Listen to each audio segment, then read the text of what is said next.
and welcome to Lazy Chef. My name is Sargun and today I'll be making Green Moong Dal Vada.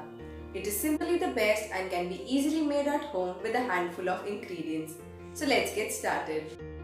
The ingredients are as follows. So first I take 1 cup of green moong dal that I have soaked for 5 to 6 hours. Then I take half an onion and chop it up. And finally I have 1/4 cup of rice flour. You can make this by grinding rice at home. So transfer the moong dal in a container and grind it.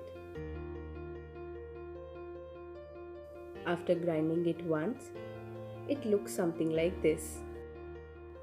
You can add a spoon of water as well if it is too coarse. Now transfer it in a bowl and aerate the batter by beating it for 30 to 60 seconds.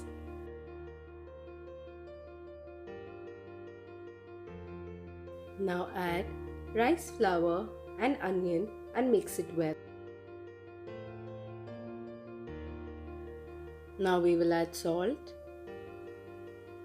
black pepper powder, jeera powder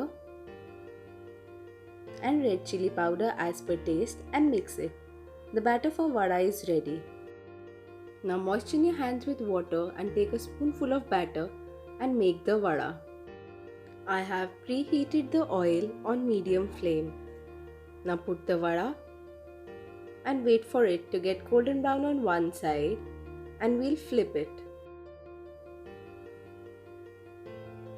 Once it is golden brown on both sides, we'll take it out and place it.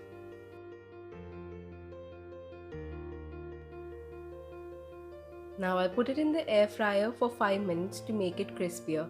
If you do not have an air fryer, you can let it be in the oil for 5 more minutes. Green Moong Dal Vada is ready. Serve it hot with the chutney of your choice. For more quick recipes, please like, subscribe and share to my channel. Thank you for watching Lazy Chef and keep supporting.